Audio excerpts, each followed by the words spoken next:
that victory, and we'll see game 3, man. It's going to be a very, very tight game. Oh yes, I don't think there's any question of that. Anyone looking for good PvP action need look no further than Liquid Hero. He is in the blue trunks and he is playing Protoss to the west of MLG Metalopolis versus his opponent, Evil Genius's JYP. He is in the red trunks and he is playing Protoss to the east.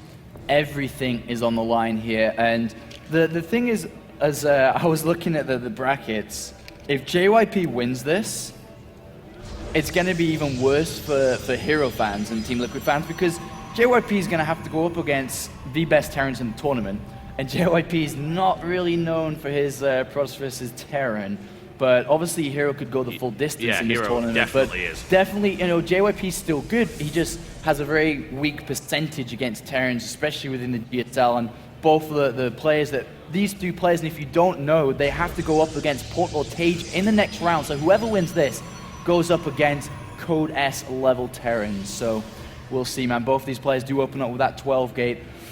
This is nervous, man. This is an incredible, incredible series, and like I said, a fantastic start to day 2.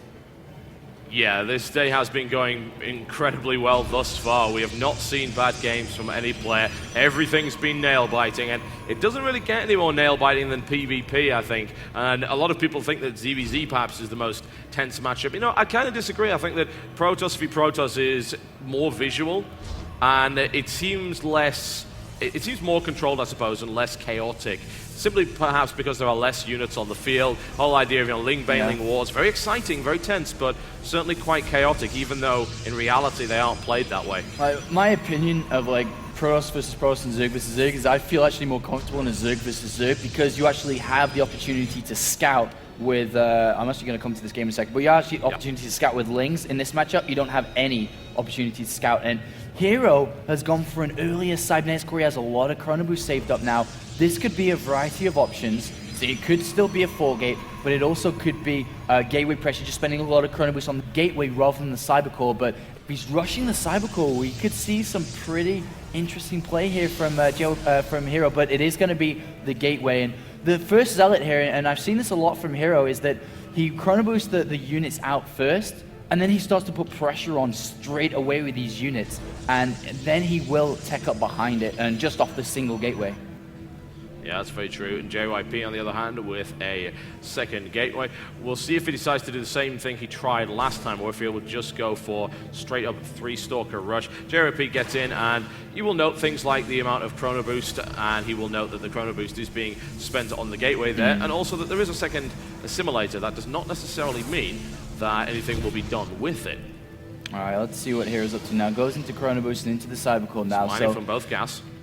Indeed, he is mining from both gas now. Extra gateways have been put down, 3 gateways in total here. Let's have a look what JYP's up to. He's building a sentry from this as well. But the thing is interesting is Hero manages to keep a probe alive inside the base of JYP. So if Hero wanted to be aggressive here, he could easily throw down a 4th gateway and try a 4-gate into the main, but that's a really, really big gamble. It's very risky. So I don't think he's going to take that risk, especially with the way that his build started out, that he doesn't have that super, because he spent Chrono Boost in the gateway rather than the cyber core, but he could still go for 3-gate warp-ins from that. Yeah, he's put the pylon down in the main base, and honestly, with an opportunity like that, which you rarely get, you should take it. I mean, you've basically nullified the effect of that force field by having a pylon on the high ground right there. This is tense stuff right here from Hero. It is indeed, and we do see the Twilight Cancel and another gateway coming down for JYP. And he does have a probe, and there's the 4th gateway, so if Hero hits now, he's going to hit before all this tech and the gateways come into play, and oh my god, Hero's going to come from behind. He's going to wait for another round of units.